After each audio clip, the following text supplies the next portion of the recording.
السلام علیکم ورحمۃ اللہ وبرکاتہ۔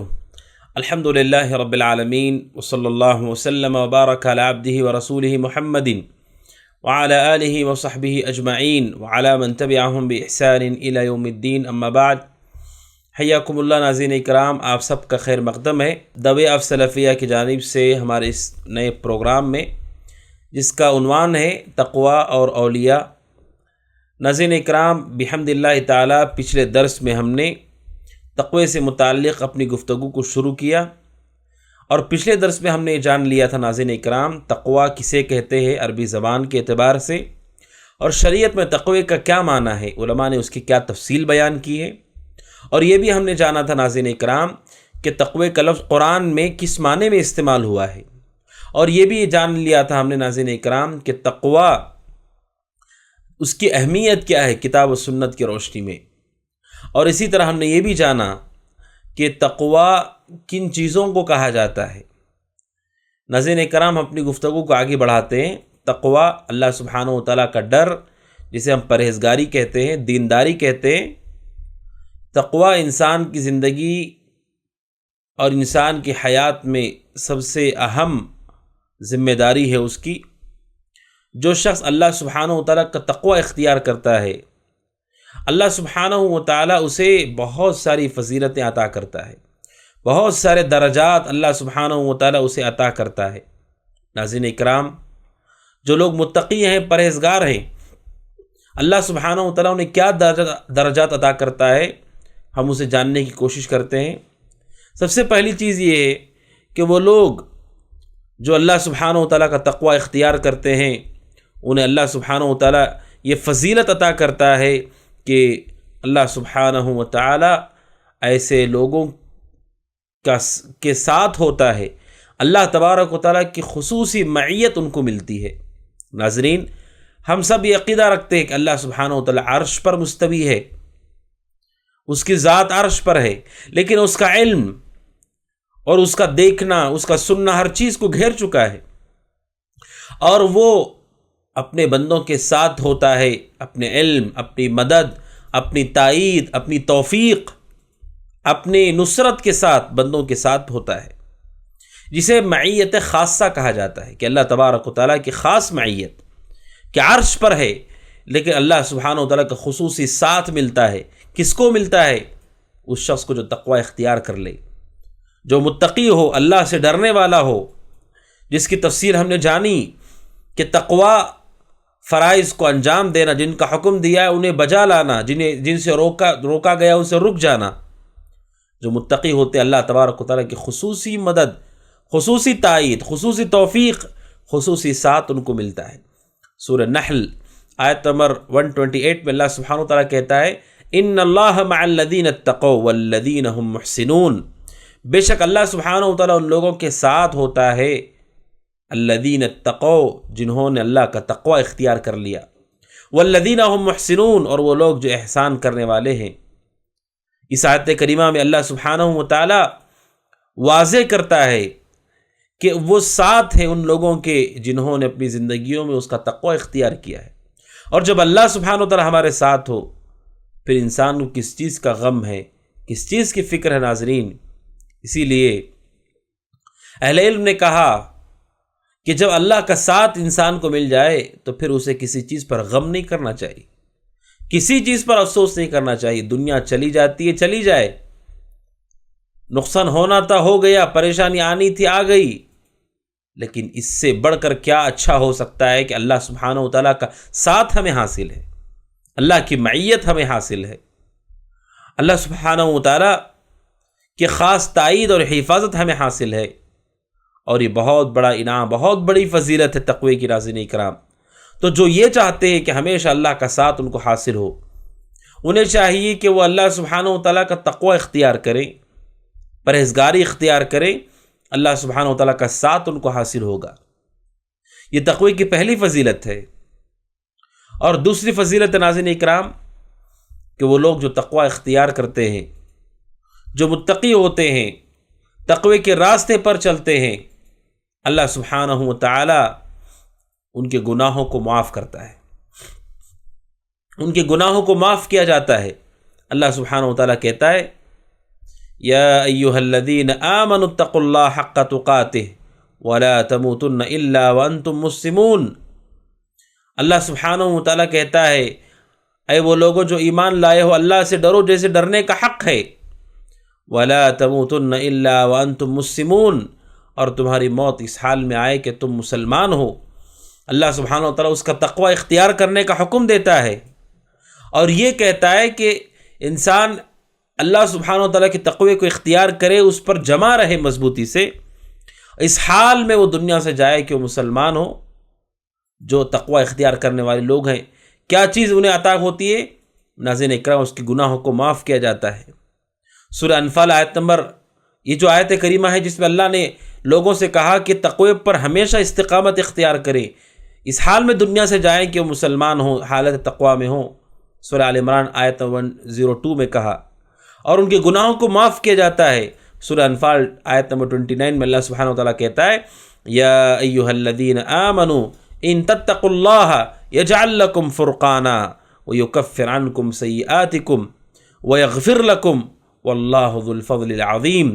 اللہ سبحانہ و تعالیٰ کہتا ہے اے وہ لوگوں جو ایمان لائے ہو، اگر تم اللہ سے ڈرو گے، اللہ کا تقوی اختیار کرو گے، یجعل لکم فرقانا، اللہ سبحانہ و تعالیٰ تمہیں فرقان عطا کرے گا، حق اور باطل، صحیح غلط کی تمیز دے گا، اور وَيُكَفِّرْ عَنْكُمْ سَيِّئَاتِكُمْ، اور تمہارے گناہوں کو معاف کرے گا، وَيَغْفِرْ لَكُمْ، اور تمہاری مغفرت کرے گا، وَاللَّهُ ذُو الْفَضْلِ الْعَظِيمِ، اور اللہ سبحانہ و تعالی فضل کرنے والا، فضل والا، عظمت والا ہے۔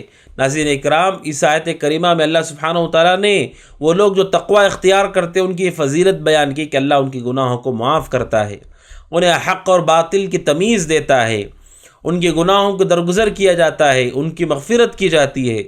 لہذا ناظرین اکرام، یہ فضیلت دوسری فضیلت ہے تقوی کی کہ جو تقوی اختیار کرتے ہیں اللہ سبحانہ و تعالیٰ ان کے گناہوں کی مغفرت فرماتا ہے۔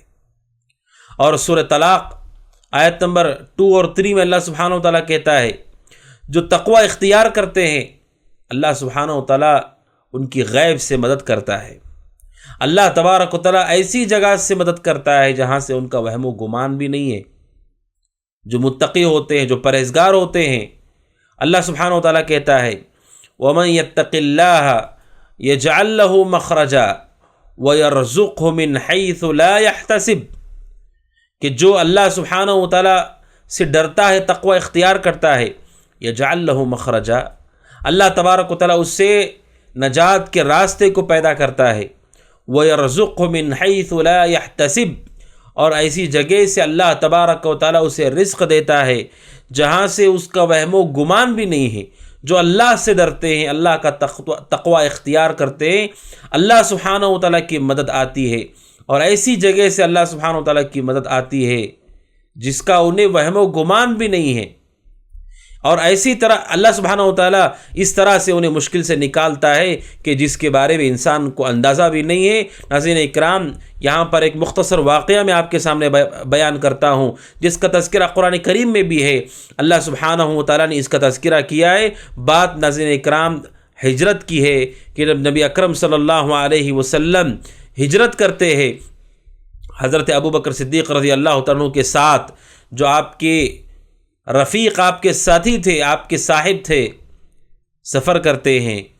ہجرت کا جو سفر تھا ناظرین اکرام بہت مشکل سفر تھا۔ مکے والوں نے آپ کو پکڑنے کے لیے انعام رکھا گیا تھا، انعام رکھا تھا کہ جو آپ کو پکڑ کر لائے گا اسے اتنے اتنے انعامات دیے جائیں گے، اور لوگ آپ کے جان کے پیچھے پڑ گئے تھے۔ نبی اکرم صلی اللہ علیہ وسلم اور آپ کے ساتھی ابو بکر رضی اللہ تعالیٰ عنہ، یہ دونوں ہجرت کے راستے پر ہیں، مشرکین تلاش میں ہیں، ڈھونڈ رہے ہیں تاکہ آپ کو پکڑ لیا جائے، اور ان کے ناپاک ارادے ہیں۔ کیا ہوتا ہے ناظرین اکرام؟ صحیح بخاری میں ہے، حدیث نمبر 3653 اور صحیح مسلم 2381۔ اللہ سبحانہ و تعالیٰ نے قرآن کریم میں بھی اس کا تذکرہ فرمایا ہے۔ اللہ سبحانہ و تعالیٰ نے حضرت ابوبکر صدیق رضی اللہ تعالیٰ عنہ کا تذکرہ کرتے ہوئے کہا اذ یقول لصاحبہ لا تحزن ان اللہ معنا، ان اللہ معنا، اللہ سبحانہ و تعالیٰ کہتا ہے سورہ توبہ میں، سورہ توبہ آیت نمبر 40، الا تنصروہ فقد نصرہ اللہ، اگر تم رسول کی مدد نہیں کرو گے یقین اللہ نے ان کی مدد کی۔ اذ اخرجہ الذین کفروا ثانی اثنین اذ ہما فی الغار، اللہ سبحانہ و تعالیٰ کہتا ہے کہ جب کفار کی وجہ سے اللہ کے نبی علیہ الصلوۃ والسلام مکہ چھوڑ کر کے نکل جاتے ہیں مدینہ کی طرف، اور دونوں کے دونوں غار میں ہوتے ہیں، اذ یقول لصاحبہ، جب اللہ کے نبی اپنے ساتھی سے کہتے، یہ قرآن کہہ رہا ہے، لا تحزن، غم مت کرو، ان اللہ معنا، بے شک اللہ سبحانہ و تعالی ہمارے ساتھ ہے۔ قرآن کریم سورہ توبہ آیت اور 40 میں اللہ سبحانہ و تعالی نے اس کا ذکر کیا، اور بخاری کی جو حدیث ہے اس میں یہ واقعہ ہے کہ نبی اکرم صلی اللہ علیہ وسلم، ابو بکر رضی اللہ تعالیٰ عنہ دونوں نے غار میں پناہ لی، اور مشرکین تلاش کرتے کرتے غار کے قریب آ گئے، اتنے قریب آ گئے ناظرین کرام کہ حضرت ابو بکر صدیق رضی اللہ عنہ کہتے ہیں میں نے پیارے رسول صلی اللہ علیہ وسلم سے کہا، اے اللہ کے نبی، لو ان احدہم نظر تحت قدمیہ لابصرنا، اے اللہ کے نبی اگر ان میں کا کوئی آدمی اپنے پیروں کو نیچے دیکھ لے گا تو ہم دکھ جائیں گے، ہم نظر آ جائیں گے، اتنا قریب آ گئے دشمن۔ اب تصور کیجئے ناظرین،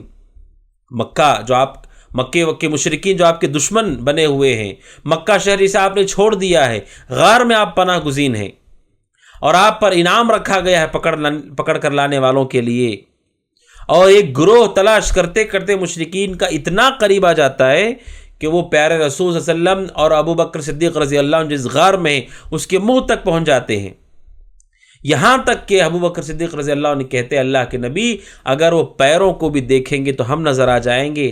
اللہ کے نبی اس وقت کہتے ہیں ما ظنک باثنین اللہ ثالثہما، ابو بکر تمہارا کیا گمان ہے ان دو لوگوں کے بارے میں جن کا تیسرا اللہ ہے۔ جیسے میں نے کہا ناظرین، پہلی فضیلت میں نے بیان کی، متقیوں کے ساتھ اللہ سبحانہ و تعالیٰ کا ساتھ خصوصی ساتھ ہوتا ہے، خصوصی معیت ہوتی ہے اور خصوصی مدد ہوتی ہے۔ دیکھیے اتنا قریب آنے کے بعد کسی کو توفیق نہیں ہوئی کہ وہ اپنے پیروں کی طرف دیکھ سکے، کسی نے اپنے پیروں کی طرف نہیں دیکھا۔ اور یہ جو مشہور واقعہ ہے کہ کبوتر نے وہاں انڈے دے دیے تھے، مکڑی نے جال وہاں بن دیا تھا، یہ ثابت نہیں ہے، کسی صحیح روایت سے ثابت نہیں ہے، بلکہ یہ ثابت ہے بخاری میں کہ وہ غار کے منہ تک پہنچ گئے تھے، یہاں تک کہ ابو بکر صدیق رضی اللہ عنہ کہتے ہیں اگر وہ اپنے پیروں کو دیکھیں گے تو ہم نظر آ جائیں گے، یعنی کوئی وہاں پر مکڑی کا جالا نہیں تھا، کوئی کبوتر کا گھونسلہ، اس کے انڈے وہاں نہیں تھے، لیکن اس کے باوجود اللہ ہے جس نے ایسی مدد کی ان کی کہ اتنا قریب آنے کے بعد بھی وہ پیارے رسول صلی اللہ علیہ وسلم کو، ابو بکر کو نہیں دیکھ سکے، اور واپس خائب و خاسر ہو کے واپس چلے گئے، اور وہ اللہ کے نبی علیہ السلام اپنے ساتھی ابو بکر صدیق رضی اللہ عنہ کے ساتھ مدینہ رخصت ہو گئے۔ تو ناظرین، جو تقوی اختیار کرتے ہیں اللہ کی مدد ایسے آتی ہے، وہم و گمان بھی نہیں ہوگا، اللہ وہاں سے مدد کرتا ہے متقیوں کی، پرہیزگاروں کی۔ اسی طرح ناظرین اکرام، تقوی کی یہ فضیلت ہے کہ جو تقوی اختیار کرتے ہیں اللہ سبحانہ و تعالی ان کے عمل کو قبول کرتا ہے، متقیوں کے عمل کو قبول کرتا ہے۔ اللہ سبحانہ و تعالی سورہ مائدہ آیت نمبر 27 میں کہتا ہے، آدم علیہ السلام کے دو بیٹوں کا واقعہ نقل کرتا ہے، دو بیٹے دونوں نے قربانی پیش کی اللہ کے لیے، ایک کی قربانی قبول ہو گئی، دوسرے کی قبول نہیں ہوئی، تو جس کی قربانی قبول ہو گئی وہ اپنے بھائی سے کہتا ہے انما یتقبل اللہ من المتقین، بے شک اللہ سبحانہ و تعالی متقیوں سے قبول کرتا ہے۔ کیا مطلب ہے؟ جو تقوی والے ہوتے ہیں اللہ سبحانہ و تعالی ان سے قبول کرتا ہے، جو متقی نہیں ہیں ان سے قبول نہیں کیا جاتا ہے۔ سورہ مائدہ آیت نمبر 27 کی تفصیل آپ دیکھیں ناظرین کرام، اس میں بہت ساری عبرتیں، بہت سارے فوائد ہمیں حاصل ہوتے ہیں۔ آدم کے وہ بیٹے ہیں، لیکن ایک بیٹی کی قربانی اللہ نے قبول کی، دوسرے کی نہیں قبول کی۔ اسے کیا پتہ چلتا ہے؟ اسے پتہ چلتا ہے کہ آدم علیہ السلام کے زمانے کی یہ بات ہے، ان کے بیٹوں کی یہ بات ہے کہ ان کے اس بیٹے کو علم ہے کہ تقوی ہوگا تو اللہ تبارک و تعالی عمل قبول کرتا ہے، ورنہ قبول نہیں کرتا ہے۔ حقیقی معنوں میں اللہ کا ڈر ہو، اس لیے کہ تقوی کے معنی مفہوم میں ہم نے سمجھا تھا، تقوی یہ ہے کہ اللہ کی بات کو ماننا، اس کو خوش کرنے کے لیے عمل کرنا، گناہوں سے بچنا، اس سے ڈر کر، جہنم سے ڈر کر کے انسان عمل چھوڑ دے، یہ تقوی ہے۔ اللہ کو خوش کرنے کے لیے جو نیکی کرتا ہو، اللہ سے ڈر کر جو گناہ چھوڑ دیتا ہو، شرک کو، کفر کو، بدعات کو چھوڑ دیتا ہو، اور وہ فرائض کا پابند ہو، توحید کا، نماز، روزہ، زکوٰۃ، حقوق کو ادا کرتا ہو، اپنے ماں باپ کے، اپنی بیوی بچوں کے، رشتہ داروں کے، ایسا شخص متقی ہے۔ اور جو شخص اللہ کو راضی کرنا اس کا مقصد نہیں ہے، وہ عمل کرے، چونکہ اللہ کو راضی کرنا مقصد نہیں ہے، وہ متقی نہیں ہے، اور جو متقی نہیں ہے اس کا عمل قبول نہیں کیا جاتا ہے۔ اسی ناظرین اکرام، یہ تقوی کی بہت بڑی فضیلت ہے کہ اللہ سبحانہ و تعالی متقیوں کے عمل کو قبول کرتا ہے۔ جب آدم کے ایک بیٹے کی قربانی قبول نہیں ہوئی تو اس نے کہا لأقتلنک، میں تمہیں قتل کر دوں گا، میں تمہیں قتل کر دوں گا۔ حسد کی وجہ سے اس نے کہا میں تمہیں مار دوں گا، تو اس نے کہا انما یتقبل اللہ من المتقین، اللہ سبحانہ و تعالیٰ بے شک متقیوں سے قبول کرتا ہے، جو پرہیزگار ہے ان سے قبول کرتا ہے۔ تو ناظرین اکرام، یہ تقوی کی بہت بڑی فضیلت ہے کہ جو متقی ہوتے ہیں اللہ سبحانہ و تعالیٰ ان کے عمل کو قبول کرتا ہے۔ اسی طرح ناظرین اکرام، تقوی کی یہ فضیلت ہے کہ تقوی اختیار کرنے والے لوگوں کے لیے بہت بڑی بشارت نبی اکرم صلی اللہ علیہ وسلم نے سنائی ہے۔ کیا بشارت ہے؟ سنن ترمذی کی حدیث ہے، حدیث نمبر 2004۔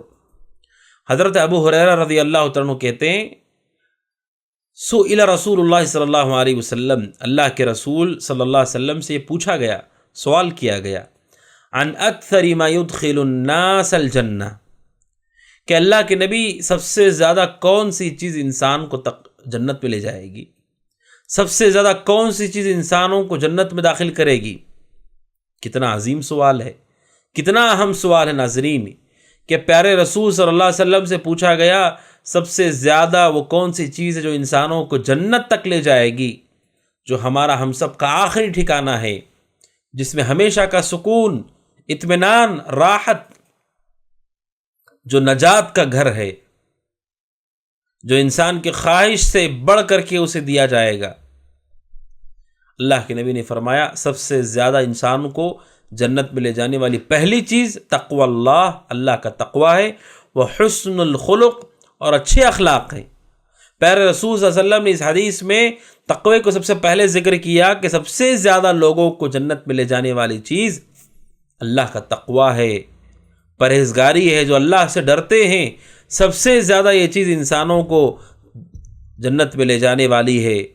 اللہ سبحانہ و تعالیٰ نے سورہ آل عمران آیت 133 میں ارشاد فرمایا وَسَارِعُوا إِلَى مَغْفِرَةٍ مِّن رَبِّكُمْ وَجَنَّةٍ عَرْضُهَا السَّمَاوَاتُ وَالْأَرْضُ أُعِدَّتْ لِلْمُتَّقِينَ، اللہ کہتا ہے جلدی کرو، إِلَى مَغْفِرَةٍ مِّن رَبِّكُمْ، تمہارے رب کی مغفرت کی طرف، اس جنت کے لیے جلدی کرو جس کی کشادگی آسمان و زمین کی سی ہے۔ اللہ لوگوں کو حکم دیتا ہے مغفرت پانے کے لیے جلدی کرو، جنت کے لیے جلدی کرو جو اتنی کشادہ ہے، اتنی بڑی ہے۔ اور آگے کہتا اللہ اعدت للمتقین، اس جنت کو تیار کیا گیا ہے متقیوں کے لیے۔ اس آیت میں تو اللہ کہتا ہے کہ متقیوں کے لیے ہی جنت کو بنایا گیا ہے۔ جو تقوی اختیار کرنے والے لوگ ہیں اللہ نے جنت کو انہی کے لیے تیار کر دیا ہے۔ بلکہ قرآن مجید کی مختلف آیات اللہ سبحانہ و تعالیٰ کہتا ہے سورہ شعراء آیت نمبر 90 میں وَأُزْلِفَتِ الْجَنَّةُ لِلْمُتَّقِينَ، جنت کو قریب کر دیا جائے گا متقیوں کے لیے۔ اور سورہ قلم میں اللہ سبحانہ و تعالیٰ کہتا ہے اِنَّ لِلْمُتَّقِينَ عِنْدَ رَبِّهِمْ جَنَّاتِ النَّعِيمِ، بے شک متقیوں کے لیے ان کے رب کے پاس نعمتوں والی جنتیں ہیں۔ اور سورہ قاف آیت نمبر 31 میں اللہ سبحانہ و تعالیٰ کہتا ہے وَأُزْلِفَتِ الْجَنَّةُ لِلْمُتَّقِينَ غَيْرَ بَعِيدٍ، اور جنت کو قریب کر دیا جائے گا متقیوں سے اور وہ دور نہیں ہوگی۔ اللہ سبحانہ و تعالیٰ کہتا ہے وَسِيقَ الَّذِينَ اتَّقَوْا رَبَّهُمْ إِلَى الْجَنَّةِ زُمَرًا حَتَّى إِذَا جَاءُوهَا وَفُتِحَتْ أَبْوَابُهَا وَقَالَ لَهُمْ خَزَنَتُهَا سلام علیکم طبتم فادخلوها خالدین۔ سورہ زمر آیت نمبر 73۔ اللہ سبحانہ و تعالیٰ کا ارشاد ہے، کتنا بہترین منظر ہے ناظرین اکرام، کس قدر خوبصورت نقشہ ہے جو قرآن کھینچتا ہے، کیا بہترین بات ہے جو قرآن بیان کرتا ہے۔ اللہ سبحانہ و تعالیٰ کہتا ہے کہ وسیق الذین اتقوا ربہم، وسیق الذین اتقوا ربہم، وہ لوگ جنہوں نے تقوی اختیار کیا انہیں لایا جائے گا۔ کس کی طرف لایا جائے گا؟ کہا اللہ سبحانہ و تعالیٰ نے انہیں لایا جائے گا الی الجنتی، جنت کی طرف لایا جائے گا، زمرہ، گروہوں کی شکل میں اللہ سبحانہ و تعالیٰ انہیں جنت کی طرف لائے گا۔ حتی اذا جاؤہا، یہاں تک کہ جب وہ آ جائیں گے، جنت کے پاس آ جائیں گے، وفتحت ابوابہا، اور جنت کے دروازوں کو کھول دیا جائے گا، وقال لہم خزنتہا، جو جنت کے داروغے ہیں وہ کہیں گے سلام علیکم۔ جنت کے دروازے کھول دیے جائیں گے، اور جو جنت کے داروغے ہیں فرشتے، وہ کیا کہیں گے متقیوں سے؟ سلام علیکم، کہ تم پر سلامتی ہو ہر طرح کی آفت سے، ہر طرح کی پریشانی سے۔ طبتم، تم بہت اچھے رہے، تم پاک صاف رہے، تم درستگی پر رہے، تمہارے دل پاک تھے، تمہاری زبانیں پاک تھی، تمہارا عمل پاک تھا۔ فادخلوها خالدین، پس تم داخل ہو جاؤ ہمیشہ ہمیش کے لیے۔ سبحان اللہ، کتنا بہترین منظر ہوگا ناظرین اکرام جب متقیوں کو گروہ در گروہ جنت کی طرف لایا جائے گا، جنت کے دروازے کھولے جائیں گے، فرشتے جنت کے داروغے سلام کریں گے اور کہیں گے کہ تم بہترین رہے، تمہارا یہ مقام بہت بہترین مقام ہے، پس تم ہمیشہ کے لیے داخل ہو جاؤ۔ یہ آیت کریمہ بتاتی ہے کہ جو تقوی اختیار کرنے والے ہیں وہ جنتوں کے حقدار ہوں گے، جنت میں داخل ہوں گے۔ اس سے بڑی کیا فضیلت ہوگی ناظرین، کہ سب سے زیادہ انسان کو جنت میں لے جانے والی چیز تقوی ہے۔ جو چیز جس کے ذریعے سے فرشتے سلام کریں گے وہ تقوی ہے، پرہیزگاری ہے۔ لہٰذا ناظرین اکرام کی تقوی کی فضیلت ہے، بہت بڑی فضیلت ہے جو ہم نے جانا۔ اسی طرح تقوی کی فضیلت ہے کہ تقوی اختیار کرنے والے اللہ سبحانہ و تعالیٰ کی رحمت کے حقدار ہوں گے، اللہ کی رحمت کے حقدار ہوں گے، دنیا میں بھی اور آخرت میں بھی۔ ہم میں سے ہر شخص اللہ کی رحمت چاہتا ہے۔ سورہ اعراف آیت نمبر 156 میں اللہ سبحانہ و تعالیٰ کہتا ہے وَرَحْمَتِي وَسِعَتْ كُلَّ شَيْءٍ، میری رحمت نے ہر چیز کو گھیر رکھا ہے، ہر چیز سے وسیع ہے۔ اللہ کہتا ہے میری رحمت فَسَأَكْتُبُهَا لِلَّذِينَ يَتَّقُونَ وَيُؤْتُونَ الزَّكَاةَ وَالَّذِينَ هُمْ بِآيَاتِنَا يُؤْمِنُونَ، اور میں رحمت لکھوں گا ان لوگوں کے لیے جو تقوی اختیار کرتے ہیں، جو زکوٰۃ دیتے ہیں اور جو اللہ کی آیات پر ایمان رکھتے ہیں۔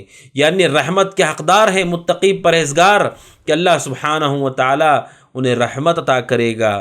اسی طرح تقوی کی فضیلت ہے کہ تقوی اختیار کرنے والے لوگ کامیاب ہونے والے ہیں، کامیاب اور کامران ہونے والے ہیں۔ سورہ نور آیت نمبر 52 میں اللہ سبحانہ و تعالیٰ کہتا ہے وَمَن يُطِعِ اللَّهَ وَرَسُولَهُ وَيَخْشَ اللَّهَ وَيَتَّقْهِ فَأُولَٰئِكَ هُمُ الْفَائِزُونَ، جو اللہ اس کے رسول کی اطاعت کرتا ہے اور اللہ اس کے رسول کی اطاعت کے ساتھ وہ اللہ سے ڈرتا ہے، خشیت اختیار کرتا ہے، وَيَتَّقْهِ اور تقوی اختیار کرتا ہے، فَأُولَٰئِكَ هُمُ الْفَائِزُونَ، پس یہی لوگ کامیاب ہونے والے ہیں۔ میرے بھائیوں ناظرین اکرام، کہ تقوی انسان کی کامیابی کا سبب ہے، بلکہ تقوی کی بہت بڑی فضیلت یہ ہے کہ تقوی اختیار کرنے والے لوگ آپس میں جو بھائی بھائی ہوا کرتے تھے دنیا میں، ایمان کی وجہ سے، تقوی کی وجہ سے، پرہیزگاری کی وجہ سے، تقوی کی فضیلت ہے کہ قیامت کی ساری دوستیاں ٹوٹ جائیں گی سوائے متقیوں کی دوستی کے۔ اللہ سبحانہ و تعالیٰ کہتا ہے سورہ زخرف آیت نمبر 67 میں اللہ کہتا ہے الأخلاء يومئذ بعضهم لبعض عدو إلا المتقین، کہ سب سے قریبی دوست، سب سے بہترین گرم جوش، سب سے قریبی دوست جو دنیا میں پائے جاتے ہیں، کل قیامت کے دن وہ ایک دوسرے کے دشمن ہو جائیں گے۔ کیوں؟ میرے بھائیوں کے برے دوست، جو دوست تو ہیں لیکن دین کے معاملے میں وہ تعاون نہیں کرتے، بھلائی کی طرف نہیں لے جاتے بلکہ گناہوں کی طرف لے جاتے ہیں، برائی کی طرف لے جاتے ہیں، بے حیائی کی طرف لے جاتے ہیں، نافرمانی کی طرف لے جاتے ہیں، یہ ساری دوستیاں ختم ہو جائیں گی قیامت کے دن، بلکہ قرآن کہتا ہے کہ وہ ایک دوسرے کے دشمن بن جائیں گے۔ سب سے قریبی دوست قیامت کے لیے سب سے بڑا دشمن ہو جائے گا، کیونکہ جب قیامت قائم ہوگی اسے علم ہوگا کہ اس کی وجہ سے میں گمراہ ہو گیا، اس کی وجہ سے میں غلط راستے پر چلا گیا، میں نے غلط عادتیں سیکھ لیں، غلط کام میں نے سیکھ لیے، غلط چیزیں میں نے سیکھ لیں، میری عادتیں خراب ہو گئیں، میرا راستہ خراب ہو گیا، میری زندگی خراب ہوئی، لہٰذا ساری دوستیاں ختم ہو جائیں گی الا المتقین۔ تقوی کی فضیلت ہے کہ متقیوں کی دوستیاں وہاں بھی ختم نہیں ہوں گی، قیامت کے دن بھی یہ دوستیاں قائم رہیں گی، اور متقی آپس میں جنت میں ایک دوسرے کے آمنے سامنے ٹیک لگائے بیٹھے ہوں گے، اور اللہ کی نعمتوں کا سے خوب فائدہ اٹھا رہے ہوں گے، اور اللہ سبحانہ و تعالیٰ کے اس کرم کو یاد کر رہے ہوں گے۔ ناظرین اکرام، یہ تقوی ہے کہ تقوی کے سبب اللہ سبحانہ و تعالیٰ ہماری دوستیوں کو باقی رکھے گا، کل قیامت کے دن یہ دوستیاں ختم نہیں ہوگی۔ اسی طرح ناظرین اکرام، تقوی اختیار کرنا، تقوی یہ علم کی کنجی ہے، تقوی علم کی کنجی ہے۔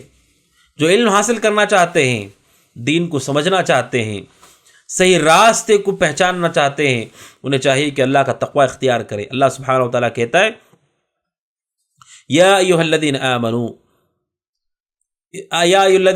اتقوا اللہ وآمنوا برسولہ یؤتکم کفلین من رحمتہ ویجعل لکم نورا تمشون بہ ویغفر لکم واللہ غفور رحیم۔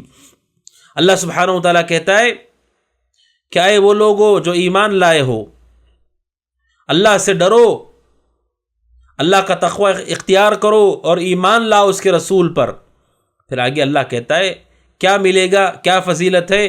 جو ایمان لائیں گے، تقوی اختیار کریں گے، اس کے رسول کو مانیں گے، یجعل لکم نورا تمشون بہ، تمہیں وہ نور عطا کرے گا جس کے ذریعے سے تم چل سکو گے۔ کیا مطلب ہے؟ چلنے کے لیے کس نور کی ضرورت ہے؟ صحیح راستے پر چلنے کے لیے علم کی ضرورت ہے۔ جس کے پاس علم نہیں ہے وہ صحیح راستے پر نہیں چل سکتا ہے۔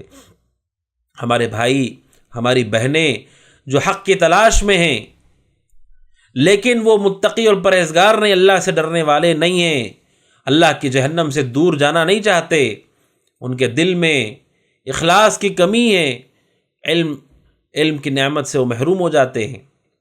اللہ سبحانہ و تعالیٰ متقیوں کو راستہ بتاتا ہے، نور دیتا ہے، تمشون بہ، جس کے ذریعے سے تم چل سکو گے۔ بلکہ اللہ سبحانہ و تعالیٰ ایک اور مقام پر ارشاد فرماتا ہے، سورہ انفال جس کا تذکرہ ابھی قریب میں گزرا، اور اسی طرح سورہ بقرہ آیت نمبر 282 میں اللہ سبحانہ و تعالیٰ کہتا ہے واتقوا اللہ ویعلمکم اللہ، اور اللہ سے ڈرو اور وہ تمہیں علم دے گا۔ تقوی علم کا راستہ ہے، علم کا راستہ ہے۔ تقوی کی وجہ سے انسان کو علم حاصل ہوتا ہے، علم کے اندر گہرائی آتی ہے، سمجھ بوجھ آتی ہے۔ کتنے ایسے مسائل ہیں جو ابھی تک ہم نہیں سمجھ سکے، جو ابھی تک ہمیں یاد نہیں ہو سکے، ابھی تک ہمارے اندر شناخت پیدا نہیں ہوئی، اور کتنے وہ لوگ ہیں جو دور چلے گئے، علم سے، ہدایت سے دور چلے گئے، کیونکہ ان کے پاس علم نہیں ہے، صحیح پہچان نہیں، انہیں نہیں معلوم کون حق پر ہے۔ اگر آپ علم چاہتے ہیں، علم کے راستے میں کوشش کریں اور اللہ کا تقوی اختیار کریں، اللہ آپ کو علم عطا کرے گا۔ امام شافعی رحمۃ اللہ علیہ کا مشہور واقعہ ہے، وہ اپنے استاد وکیع بن جراح رحمۃ اللہ علیہ سے کہتے ہیں شکوت وکیعا سوء حفظی فاوصانی الی ترک المعاصی وقال ان العلم نور من الہی ونور اللہ لا یعطی للعاصی۔ امام شافعی رحمۃ اللہ علیہ اپنے استاد وکیع بن جراح سے شکایت کرتے سوء حفظی کہ میں یاد کرتا ہوں علم کو لیکن بھول جاتا ہوں، حافظہ کمزور، اس کی شکایت اپنے استاد وکیع بن جراح سے کرتے ہیں۔ وکیع بن جراح کہتے ہیں کہ تم اپنے گناہوں کو چھوڑ دو، نافرمانی کے کاموں کو چھوڑ دو، ہر وہ کام جو جائز نہ ہو اسلام میں اسے ترک کر دو۔ فاوصانی الی ترک المعاصی، امام شافعی رحمہ اللہ شکایت لے کر گئے کہ علم یاد رکھنا چاہتا ہوں تو انہیں ان کے استاد نے مشورہ دیا، کہا گناہ چھوڑ دو، اور کہا یہ علم نور ہے، جسے قرآن کی آیت ابھی آپ کے سامنے گزری کہ اللہ تمہیں نور دے گا، یعنی علم دے گا۔ کہا امام وکی بن جراح جو امام شافعی کے استاد ہیں، یہ علم نور ہے اور اللہ یہ نور نافرمانوں کو نہیں دیتا ہے۔ جو متقی ہوں گے، گناہوں کو چھوڑنے والے ہوں گے، اللہ سبحانہ و تعالیٰ انہیں وہ نور عطا کرے گا جس نور کے ذریعے سے اللہ سبحانہ و تعالیٰ ان کے لیے راستہ ہدایت کا آسان کرے گا اور وہ ہدایت کے راستے پر چل سکیں گے۔ اور اسی طرح ناظرین اکرام، تقوی کی یہ بہت بڑی فضیلت ہے کہ تقوی یہ انسان کے اللہ سبحانہ و تعالیٰ کے نزدیک معزز ہونے کا سبب ہے، عزت دار ہونے کا سبب ہے۔ سورہ حجرات آیت نمبر 13 میں اللہ سبحانہ و تعالیٰ کہتا ہے ان اکرمکم عند اللہ اتقاکم، بے شک سب سے زیادہ معزز انسان اللہ کے نزدیک تمہیں سب سے زیادہ تقوی اختیار کرنے والا شخص ہے۔ اور تقوی کی یہ فضیلت ہے ناظرین اکرام کہ تقوی یہ ہمارے لیے برکتوں کے نزول کا سبب ہے، رزق میں برکت، جسم میں برکت، عمل میں برکت۔ اللہ سبحانہ وتعالیٰ کہتا ہے سورہ اعراف آیت نمبر 96 میں وَلَوْ أَنَّ أَهْلَ الْقُرَىٰ آمَنُوا وَاتَّقَوْا لَفَتَحْنَا عَلَيْهِمْ بَرَكَاتٍ مِّنَ السَّمَاءِ وَالْأَرْضِ۔ اللہ سبحانہ وتعالیٰ کہتا ہے اگر بستی والے لوگ ایمان لے آئیں، تقوی اختیار کر لیں، لَفَتَحْنَا عَلَيْهِمْ بَرَكَاتٍ مِّنَ السَّمَاءِ وَالْأَرْضِ، ہم زمین و آسمان کے دروازے ان کے لیے برکتوں کے ساتھ کھول دیں گی، برکتوں کا نزول ہوگا اگر بستی کے لوگ اللہ سبحانہ و تعالیٰ کا تقوی اختیار کر لیں۔ اور اسی طرح ناظرین اکرام، تقوی کی یہ فضیلت ہے کہ اللہ سبحانہ و تعالیٰ متقیوں کے لیے جو تقوی اختیار کرتے ہیں، اللہ سبحانہ و تعالیٰ نے ان لوگوں کے لیے یہ ذمہ داری لی ہے، اللہ سبحانہ و تعالیٰ نے ان کے اس مقام کو، ان کی اس فضیلت کو بیان کیا ہے کہ تقوی والے لوگ جب تک وہ جو تقوی پر قائم رہتے، تقوی پر زندگی گزارتے ہیں، اللہ سبحانہ و تعالیٰ انہیں اپنی قربت نصیب کرے گا، اللہ سبحانہ و تعالیٰ کی قربت انہیں نصیب ہوگی۔ اللہ سبحانہ و تعالیٰ کی جانب قرآن مجید کہتا ہے سورہ مریم آیت نمبر 85 میں یوم نحشر المتقین الی الرحمن وفدا، کہ جب متقیوں کو رحمان کے پاس وفدہ جمع کیا جائے گا، اکٹھا کیا جائے گا متقیوں کو، رحمان کی قربت کا سبب ہے۔ تو ناظرین اکرام، تقوی سے متعلق ہم نے متعدد فضیلتوں کو جانا، ہم نے جانا کہ تقوی یہ انسان کے لیے نجات کا سبب ہے، تقوی انسان کے گناہوں کے مغفرت کا سبب ہے، تقوی کے سبب اللہ سبحانہ و تعالی ہمیں جہنم سے دور کرتا ہے۔ تقوی یہ وہ چیز ہے جس کی وجہ سے سب سے زیادہ لوگ جنت میں داخل ہوں گے۔ تقوی اختیار کرنے والا شخص، اسے اللہ کی خصوصی معیت، خصوصی ساتھ ملتا ہے۔ تقوی اختیار کرنے والا وہ اللہ کی رحمت کا حقدار ہوتا ہے۔ تقوی اختیار کرنے والا اللہ سبحانہ و تعالیٰ غیب سے اس کی مدد کرتا ہے۔ تقوی اختیار کرنے والا اللہ تبارک و تعالیٰ اسے ہدایت دیتا ہے۔ تقوی اختیار کرنے والا اللہ سبحانہ و تعالیٰ اسے علم دیتا ہے۔ تقوی اختیار کرنے والا اللہ سبحانہ و تعالیٰ کی خصوصی قربت اسے حاصل ہوتی ہے۔ تقوی اختیار کرنے والا اللہ سبحانہ و تعالیٰ اسے برکتیں دیتا ہے اس کی زندگی میں، اور ایسی جگہ سے رزق دیتا ہے جس کا اسے وہم و گمان بھی نہیں ہے۔ تقوی اختیار کرنے والا سب سے معزز انسان ہے اللہ سبحانہ و تعالیٰ کے نزدیک۔ تقوی اختیار کرنے والا جنت میں داخل ہوگا، گروہ در گروہ جنت کے قریب انہیں لایا جائے گا اور فرشتے انہیں سلام کریں گے اور ہمیشہ کے لیے وہ جنت میں داخل ہو جائیں گے۔ تقوی اختیار کرنے والا شخص اللہ سبحانہ و تعالیٰ اسے نور عطا کرتا ہے جس کے ذریعے سے وہ چل سکتا ہے۔ تو ناظرین اکرام، یہ چند فضیلتیں تھیں تقوی سے متعلق جو میں نے آپ کے سامنے بیان کی۔ آئیے ایک اہم موضوع کے حصے کی طرف، وہ یہ ہے کہ انسان کے دل میں آخر اللہ کا تقوی کیسے آئے گا، وہ کون سی چیزیں ہیں جنہیں اختیار کرنے سے ہمارے دلوں میں اللہ کا تقوی پیدا ہوگا۔ ناظرین اکرام، اس مسئلے پر ہمیں تفصیل سے گفتگو کرنی ہے اور رک رک کر کے ہمیں گفتگو کرنی ہے۔ تو جان لیجیے ناظرین اکرام، سب سے پہلی اس کی بنیاد ہے جس کے ذریعے سے انسان اللہ سبحانہ و تعالیٰ کا تقوی اختیار کر سکتا ہے، وہ اللہ کی محبت ہے۔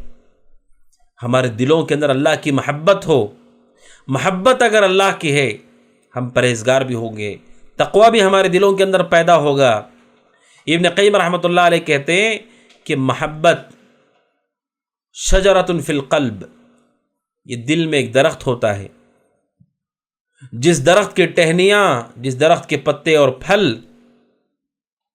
انسان کو ہر طرح سے فائدہ دیتے ہیں۔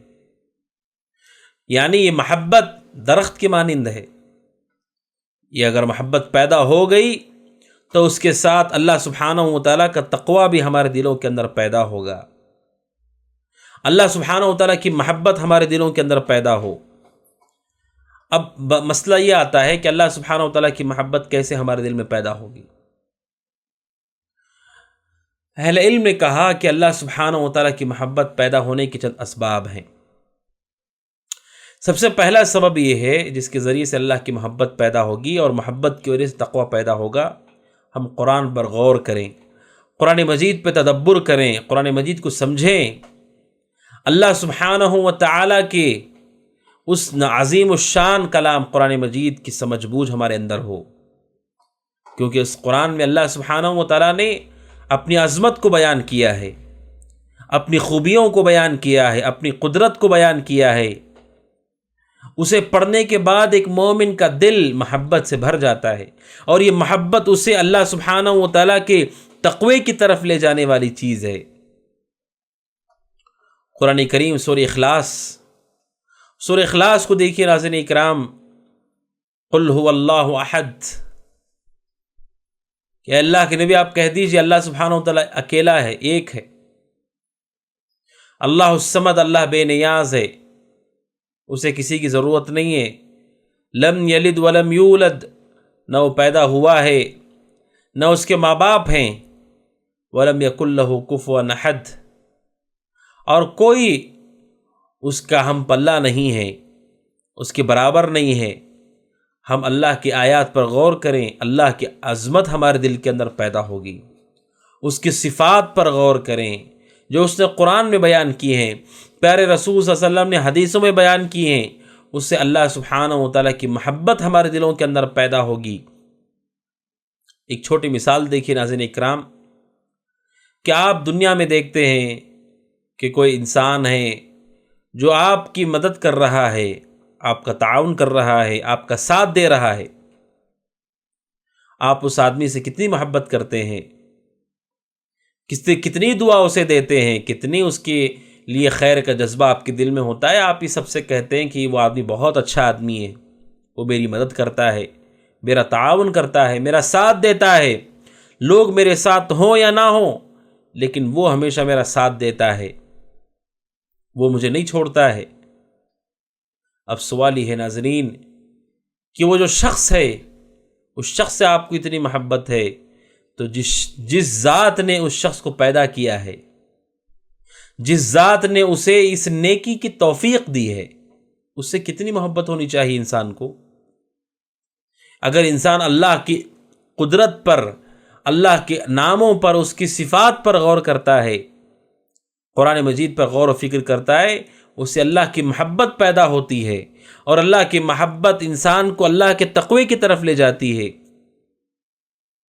اور اسی طرح ناظرین اکرام، اللہ سبحانہ و تعالیٰ کی محبت پیدا کرنے والی جو چیز ہے وہ یہ کہ انسان آخرت کی زندگی کو یاد کرے، کہ انسان مرنے کے بعد آخرت کا سلسلہ شروع ہو جاتا ہے۔ جو مر جاتا ہے، چھوٹی قیامت تو شروع ہو جاتی ہے، ہولناک واقعات وہ دیکھتا ہے، فرشتوں کو دیکھتا ہے، پھر قبر میں سوالات ہوتے ہیں، اور پھر قیامت تک کے لیے اس کے ساتھ معاملہ کیا جاتا ہے، کوئی نعمت میں ہوتا ہے، کوئی عذاب میں ہوتا ہے، اور جب پھر سور پھونکا جائے گا، سارے انسانوں کو قبروں سے کھڑا کیا جائے گا، پھر وہاں مختلف مراحل سے انسان کو گزرنا ہے۔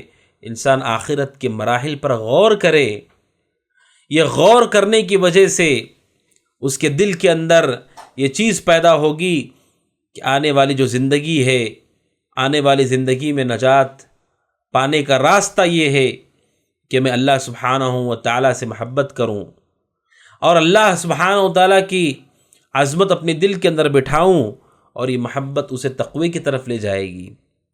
اب بچنے کا کوئی راستہ نہیں ہے ناظرین، آخرت کی زندگی شروع ہوگی۔ اب چونکہ دنیا میں امتحان ہے، اللہ نے ڈھیل دے دی ہے، چھوٹ دے دی ہے۔ کوئی سرکشی کر رہا ہے، کوئی ظلم کر رہا ہے، کوئی قتل کر رہا ہے، کوئی شرک کر رہا ہے، کوئی بدعت کر رہا ہے، ہم کیا کیا گناہ نہیں کرتے، کتنے گناہ ہم نہیں کرتے، یہاں تو چھوٹ ہے۔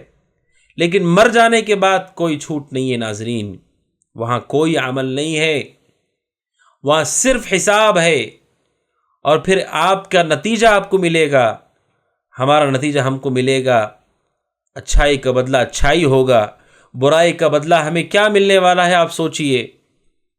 جب انسان یہ جان لیتا ہے کہ اب میرے سانس ٹوٹنے کے بعد نجات کا راستہ صرف یہ ہے کہ میں اللہ کو راضی کر لوں، اللہ سبحانہ وتعالیٰ مجھے بچانے والا ہے، کوئی اور نہیں بچائے گا، تو یہ چیز اس کے دل میں اللہ کی محبت پیدا کرے گی، اور جس کے سبب انسان کے دل میں تقوی پیدا ہوگا۔ تو ناظرین، تقوی اللہ کا پیدا ہوتا ہے کہ انسان اللہ سبحانہ وتعالیٰ سے محبت کرنے والا ہو، اللہ سبحانہ وتعالیٰ کی محبت اس کے دل کے اندر پیدا ہو۔ اسی طرح ناظرین اکرام، اللہ کی محبت ہمارے دل میں پیدا ہوگی جب ہم اللہ سبحانہ وتعالیٰ کی نعمتوں کا احساس کریں گے کہ اللہ نے ہمیں کتنی نعمتیں دی ہیں، کیا کچھ اللہ نے ہمیں نواز دیا ہے۔ اس کی نعمتوں پہ غور کرنے سے انسان کے دل میں اللہ کی محبت پیدا ہوتی ہے۔ ایک ایک نعمت بڑی قیمتی ہے ناظرین۔ انسان کو کب احساس ہوتا ہے؟ جب وہ نعمت چھن جاتی ہے، جب نعمت ختم ہو جاتی ہے، تب احساس ہوتا ہے کہ کتنی بڑی نعمت میرے پاس تھی۔ یہ نعمتیں ہمیں اللہ سبحانہ وتعالیٰ کی محبت کی طرف لے جاتی ہے اگر ہم غور کریں۔ لہٰذا ہمیشہ ہماری نظر اللہ کی نعمتوں پر ہو، جو کمی ہے، جو ہمارے پاس نہیں ہے اس کی طرف نہیں، جو ہمارے پاس ہے ایک ایک نعمت کی طرف آپ دیکھیں۔ انسان کا جسم کتنی بڑی نعمت ہے۔ آپ دیکھیے وہ شخص جس کا جسم حرکت نہیں کر رہا ہے، وہ اپنی بستر پر ہے، حرکت نہیں کر سکتا، اپنے خواہش کے مطابق نہ اٹھ سکتا ہے، نہ چل سکتا ہے، نہ بول سکتا ہے، کوئی اور ہے جو اس کی نگرانی کر رہا ہے۔ یہ نعمت ہے جسم، اللہ کی کتنی بڑی نعمت ہے۔ اب دیکھیے کتنے لوگ ہیں جو اپنے گھروں سے بے گھر ہو گئے، جہاں لوگ اپنے گھروں کے اندر زندگی گزار نہیں سکتے، انہیں اپنے شہر چھوڑنے پڑے، اپنے علاقے چھوڑنے پڑے، ان کے شہروں کے شہر تباہ و برباد ہو گئے، رہنے کے لیے گھر نہیں ہے۔ کتنے مناظر ہیں، خیموں میں وہ پناہ لیے ہوئے ہیں، بارشوں کے سبب وہ سو نہیں سکتے، زوردار ہوائیں ان کے خیموں کو، ان کے ٹینٹ کو اکھاڑ دیتی ہیں۔ کتنی بڑی نعمت ہے انسان کے پاس کہ اللہ نے اسے گھر دیا ہے۔ اللہ سبحانہ وتعالیٰ کی کتنی بڑی نعمت ہے کہ اللہ سبحانہ وتعالیٰ نے ہمیں رزق دیا ہے، روزی دی ہے۔ آج بھی جس دور میں ہم جی رہے ہیں، کتنے ایسے ممالک ہیں جس میں لوگ بھوک کی وجہ سے دم توڑ دیتے ہیں، ان کے پاس ایک وقت کی روزی میسر نہیں جس سے کم از کم ان کی جان بچ سکے، وہ جان گوا بیٹھتے ہیں کیونکہ رزق ان کے پاس نہیں ہے۔ کتنے ایسے لوگ ہیں جن کے پاس ہدایت نہیں ہے، کوئی انسان اپنے ہی طرح انسان کو سجدہ کر رہا ہے، اس کے ہاتھ چوم رہا ہے، اس کے پیر چوم رہا ہے، اس کے سامنے ہاتھ جوڑ کر گڑ گڑا رہا ہے، جبکہ وہ بھی اس کی طرح انسان ہی ہے۔ اسے نہیں معلوم کہ اس کا رب ہے جو حقیقت میں نفع نقصان کا مالک ہے، یہ تو انسان ہے، گمراہیوں کے دلدلوں میں پڑا ہوا ہے، اللہ کے ساتھ کوئی شرک کر رہا ہے، کوئی بدعت کر رہا ہے، کوئی گمراہی کے راستے پر بہت دور تک چلا گیا ہے، کوئی اللہ کا انکار کر چکا ہے۔ اللہ کی کتنی بڑی نعمت ہے کہ اللہ نے ہمیں توحید، سنت، صحابہ کا طریقہ دیا، ہمیں معلوم ہے حق اور باطل کو پرکھنے کا طریقہ کیا ہے، صحیح غلط کیسے جانا جاتا ہے۔ یہ اللہ کی نعمتوں پہ غور کرنے سے اللہ کی محبت پیدا ہوتی ہے کہ کتنا بہترین ہے ہمارا رب جس نے اتنی ساری نعمتیں ہمیں دے رکھی ہیں۔ ان نعمتوں کا احساس ہو ناظرین اکرام۔ اسی لیے بعض سلف کے متعلق ہے کہ وہ ایک بادشاہ کے پاس گئے، اس کے دربار میں گئے تو اس بادشاہ نے ان سے کہا، اس عالم دین سے کہا کہ آپ ہمیں نصیحت کریں۔ انہوں نے نصیحت کرنے سے پہلے دیکھا کہ اس بادشاہ نے پینے کے لیے ایک گلاس پانی منگوایا۔ انہوں نے پینے والے اس بادشاہ کو روک دیا، کہا رکو اور یہ بتاؤ کہ اگر یہ پانی تمہیں نہ ملے اور صرف 1 گلاس پانی تمہیں مل سکتا ہو، اور اس پانی کو حاصل کرنے کے لیے تم کیا کرو گے؟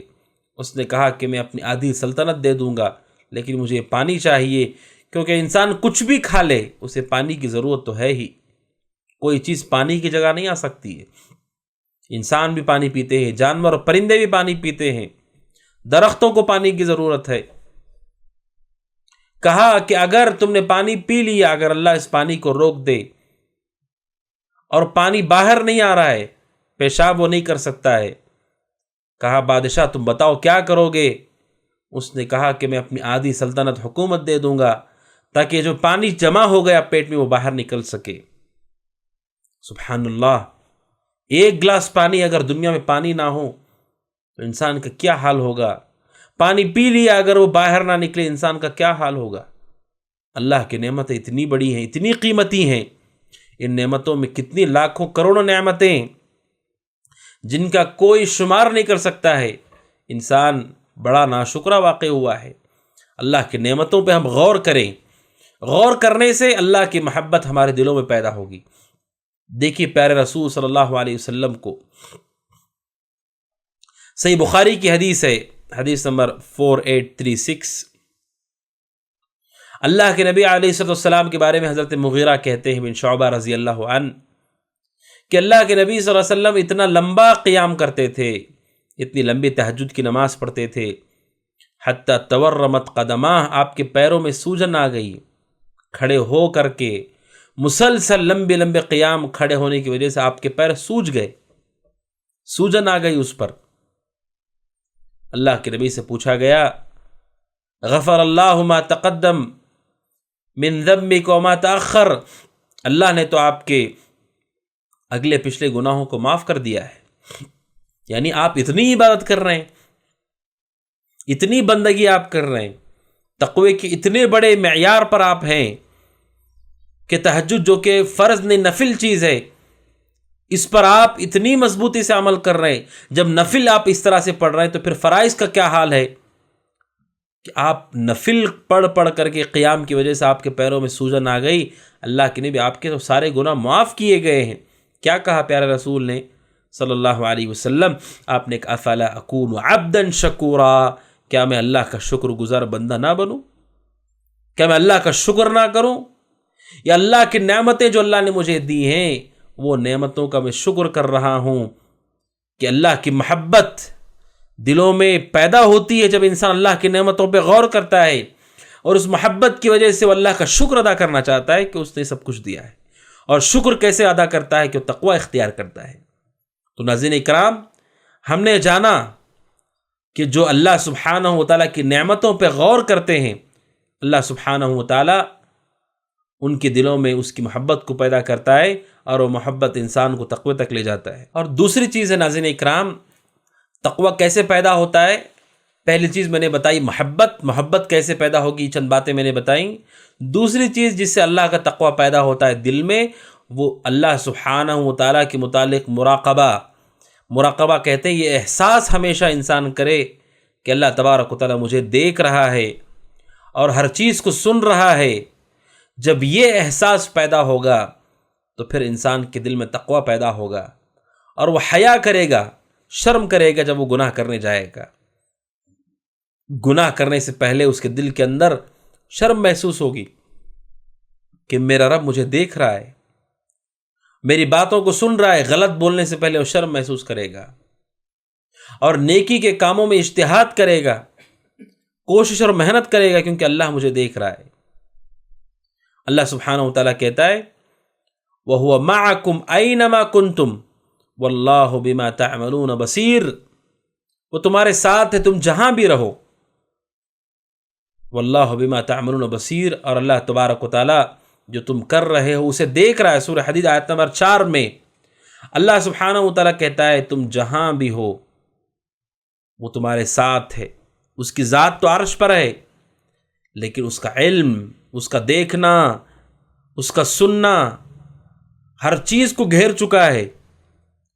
وہ عرش پر ہوتے ہوئے ہماری شہرک سے بھی زیادہ قریب ہے، ہمارے حلق کے ہمارے شہرک سے بھی زیادہ قریب ہے وہ، اور جو کچھ تم عمل کر رہے ہو وہ اس کو اچھی طرح دیکھ رہا ہے۔ اللہ سبحانہ وتعالیٰ کی اس آیت کریمہ کے بارے میں ابن کثیر کہتے رحمۃ اللہ علیہ، اس کا معنی یہ ہے کہ اللہ تمہارے اعمال پر، اللہ سبحانہ وتعالیٰ اسے دیکھ رہا ہے، اللہ کی طرف سے نگرانی ہے ان پر۔ تم جہاں بھی ہو، یعنی تم سمندر پہ ہو، تم خشکی میں ہو، تم دن میں رہو، تم رات میں ہو، تم اپنے گھروں میں ہو، تم گھروں سے باہر جنگلات میں صحراؤں میں رہو، تم جہاں بھی رہو، اللہ سبحانہ وتعالی ہر چیز کو دیکھ رہا ہے، تمہاری باتوں کو سن رہا ہے، تمہاری جگہ کو دیکھ رہا ہے، تمہیں دیکھ رہا ہے، تمہاری چھپی ہوئی ظاہر ہر چیز کو جانتا ہے۔ ابن کثیر رحمۃ اللہ علیہ نے آیت کریمہ کی تفسیر بیان کی ہے کہ آپ دن اور رات میں ہوں، آپ گھر میں ہوں، جنگلات میں ہوں، بیابان میں ہوں، کہیں پر بھی اللہ تو دیکھ رہا ہے، ہر چیز کو دیکھ رہا ہے، ہر چیز کو سن رہا ہے۔ لہٰذا یہ احساس ہمارے دل میں پیدا ہو جائے ناظرین، تو ہمارے دل میں اللہ کا تقوی پیدا ہوگا۔ انسان کتنے بڑے بڑے گناہ کرتا ہے، گناہ کب کرتا ہے؟ جب اس کے دل میں احساس ختم ہو جاتا ہے کہ اللہ مجھے نہیں دیکھ رہا ہے۔ ایک چھوٹی سی مثال آپ دیکھیے، انسان کہیں پر جاتا ہے، کوئی جرم اسے کرنا ہے، جرم کرنے سے پہلے وہ سر اٹھا کر چاروں طرف دیکھتا ہے، کیا یہاں لوگ تو نہیں دیکھ رہے؟ کیا یہاں پر کوئی کیمرہ تو نہیں ہے؟ کیا کوئی موبائل مجھے ریکارڈ تو نہیں کر رہا ہے؟ اسے ڈر ہے کہ کہیں کوئی دیکھنے والی چیز موجود ہوگی تو پھر میرا جرم پکڑا جائے گا، مجھے سزا ہو سکتی ہے، میری عزت نیلام ہو سکتی ہے۔ ہو سکتا ہے کوئی ایسی جگہ آپ کو مل جائے جہاں پر کوئی کیمرہ نہ ہو، کوئی انسان نہ ہو، کوئی دیکھنے والی آنکھ نہ ہو، لیکن قرآن مجید سورہ حدید کی آیت نمبر 4 یہ کہتی ہے کہ کوئی ایسی جگہ نہیں ہے جو اللہ کے دیکھنے سے چھپی ہوئی ہو، جو اللہ سے چھپی ہوئی ہو۔ کوئی ایسی جگہ نہیں ہے جہاں پر جا کر آپ بات کریں اللہ نہ سن سکتا ہو، کوئی ایسی جگہ نہیں ہے۔ تو جب انسانوں سے ڈر ہے، مشینوں سے ڈر ہے، تو پھر اللہ سے کتنا ڈر ہونا چاہیے انسان کو کہ اسے چھپنے کی کوئی جگہ نہیں ہے، کوئی راستہ نہیں ہے۔ اس کے لیے اندھیرا اور اجالا برابر ہے، وہ سینوں کا بھید، سینوں میں چھپی ہوئی باتیں اور راز، کھلی ہوئی باتیں، دونوں اس کے لیے یکساں ہیں، برابر ہیں۔ اللہ سبحانہ وتعالیٰ کہتا ہے سورہ ہود آیت نمبر 5 میں، اللہ کہتا ہے الا، خبردار، اللہ سبحانہ وتعالیٰ خبردار کرتا ہے۔ اور آگے اللہ سبحانہ وتعالیٰ کہتا ہے یعلم ما یسرون وما یعلنون، وہ کھل کر جو کرتے ہیں، چھپ چھپا کر جو کرتے ہیں، وہ سب کچھ جانتا ہے۔ آگے کا انہ علیم بذات الصدور، وہ سینوں میں جو کچھ ہے اسے بھی جانتا ہے۔ ہمارا جسم، ہمارا عمل تو دور ہے، ہمارے سینوں میں علیم بذات الصدور، سینوں میں جو کچھ ہم نے چھپا رکھا ہے، دل میں کیا کیا ہم نے رکھا ہے، ان سب چیزوں کو وہ جانتا ہے۔ جب وہ ہر چیز کو جانتا ہے تو پھر انسان کو چاہیے کہ وہ اس احساس کو پیدا کرے، اور یہ احساس انسان کو تقوی کی طرف لے آئے گا۔ گناہ کرنے سے پہلے انسان کے قدم کانپیں گے، وہ ڈرے گا اللہ سبحانہ وتعالیٰ سے۔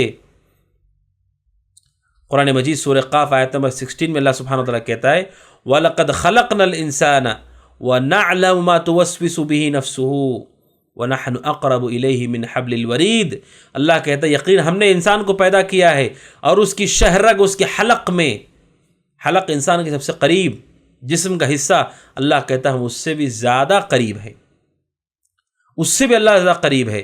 لہٰذا اللہ ہمیشہ ہمیں دیکھ رہا ہے، اس کا احساس ہمیں ہونا چاہیے، اور احساس انسان کے دل میں تقوی پیدا کرتا ہے۔ ناظرین، مختصر واقعہ میں آپ کو بتا دیتا ہوں، سورہ یوسف قرآن مجید کی سورت ہے۔ اس سورت کریمہ میں اللہ سبحانہ وتعالی یوسف علیہ السلام کی زندگی کو تفصیل کے ساتھ بیان کیا ہے۔ یوسف علیہ السلام کن کن چیزوں سے گزرے، ان میں سے ایک اہم موقف ہے جو قرآن مجید بیان کرتا ہے، وہ ہے سورہ یوسف آیت نمبر 23 میں اللہ سبحانہ وتعالی کہتا ہے وَرَاوَدَتْهُ الَّتِي هُوَ فِي بَيْتِهَا عَن نَفْسِهِ وَغَلَّقَتِ الْأَبْوَابَ وَقَالَتْ هَيْتَ لَكَ قَالَ مَعَاذَ اللَّهِ إِنَّهُ رَبِّي أَحْسَنَ مَثْوَايَ إِنَّهُ لَا يُفْلِحُ الظَّالِمُونَ۔ اللہ سبحانہ و تعالیٰ کہتا ہے راودتہ التی ہوا فی بیتہا عن نفسہ، اللہ سبحانہ و تعالیٰ کہتا ہے کہ وہ جو عورت تھی عزیز مصر کی بیوی، اس بادشاہ کی بیوی جس کے گھر میں یوسف علیہ السلام پرورش پا کر کے جوان ہوتے ہیں، قرآن کہتا ہے راودتہ التی ہوا فی بیتہا عن نفسہ، کہ وہ عورت اس نوجوان کو یعنی یوسف علیہ السلام کو جو اللہ کے نبی ہیں ورغلاتی ہے، گناہ کی دعوت دیتی ہے، بے حیائی کی دعوت دیتی ہے۔ اور ناظرین، جب عورت آگے بڑھ کر گناہ کی دعوت دے اس وقت گناہ سے بچنا بہت مشکل چیز ہے، اس لیے کہ انسان گناہ کے سلسلے میں کس طرح کمزور واقع ہوا ہے اور گناہ کا اتنا آسان موقع اس کو مل جاتا ہے، تو پھر کیسے گناہ سے وہ بچے گا؟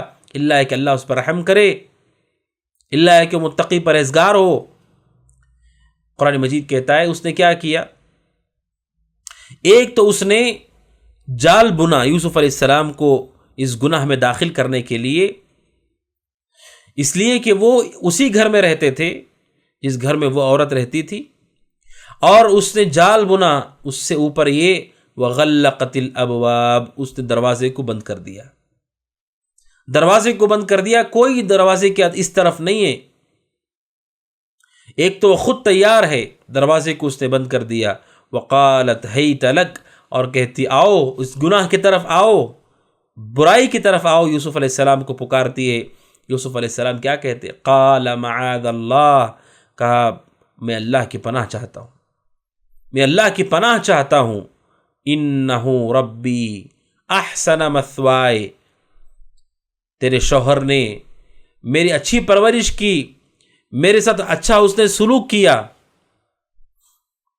اور میں اس کا بدلہ یہ دوں کہ میں خیانت کروں اسی کے گھر میں۔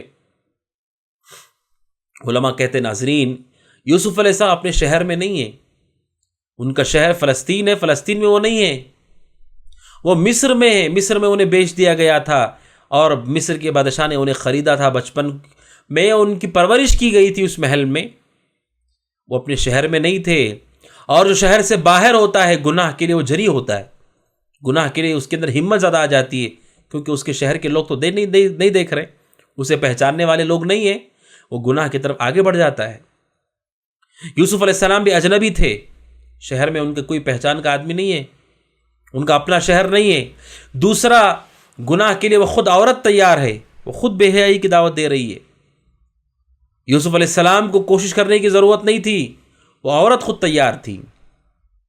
اور تیسرا، یوسف علیہ السلام ایک نوجوان تھے، اور جوانی میں انسان کا خون گرم ہوتا ہے، گناہوں کی طرف وہ جلدی مائل ہو جاتا ہے، گناہوں کی طرف وہ راغب ہو جاتا ہے، شیطان اسے اپنی طرف گھسیٹتا ہے۔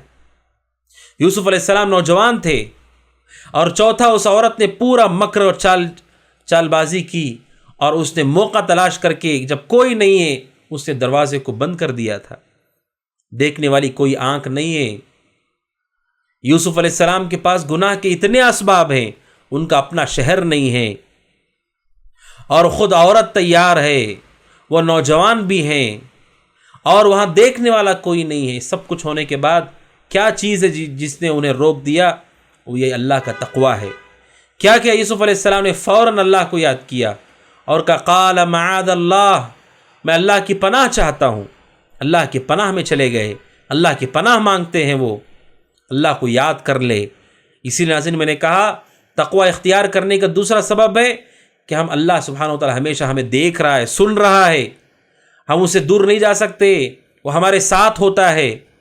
جیسے کہ قرآن میں اللہ نے کہا، اس کو ہم ہمیشہ ذہن میں رکھیں تو ہم گناہوں سے دور ہو جائیں گے، تقوی کی زندگی ہم کو حاصل ہوگی ناظرین اکرام۔ لہٰذا دوسرا سبب یہ ہے تقویٰ پیدا کرنے کے لیے کہ ہم ہمیشہ احساس کریں کہ اللہ ہمیں دیکھ رہا ہے، وہ ہمارے ساتھ ہے، کوئی چیز اس سے چھپی ہوئی نہیں ہے، کوئی جگہ ایسی نہیں جہاں ہم اس سے بچ سکتے ہوں۔ یہ چیز ہمارے دل میں اللہ کا تقویٰ پیدا کرے گی۔ لہذا ناظرین اکرام، ہمیں چاہیے کہ ہم ان اسباب کو اختیار کریں جن اسباب کی وجہ سے ہمارے دل میں تقویٰ پیدا ہوتا ہے۔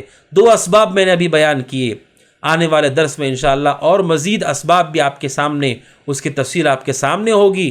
اللہ سبحانہ وتعالیٰ سے دعا ہے کہ اللہ سبحانہ وتعالیٰ ہمیں ہماری زندگی میں تقویٰ اختیار کرنے کی توفیق عطا فرمائے، اور اللہ سبحانہ وتعالیٰ تقوی کے راستے کو ہمارے لیے آسان کرے، اور اللہ سبحانہ و تعالی ہمیں اس راستے سے دور کر دے جو ہمیں تقوی سے غافل کرنے والا ہو، اور اللہ سبحانہ و تعالی جو کچھ ہم نے سنا ہے اس سنی ہوئی چیزوں سے اللہ سبحانہ و تعالی ہمیں خوب فائدہ اٹھانے کی توفیق عطا فرمائے۔ انشاءاللہ ناظرین اکرام، اگلے درس میں ملاقات ہوگی مزید اس کی تفصیلات کے ساتھ۔ اللہ سبحانہ و تعالی ہم سب کو، آپ سب کو اپنے حفظ و امان میں رکھے۔ ھذا وصلی اللہ وسلم علی نبینا محمد وعلی آلہ وصحبہ اجمعین۔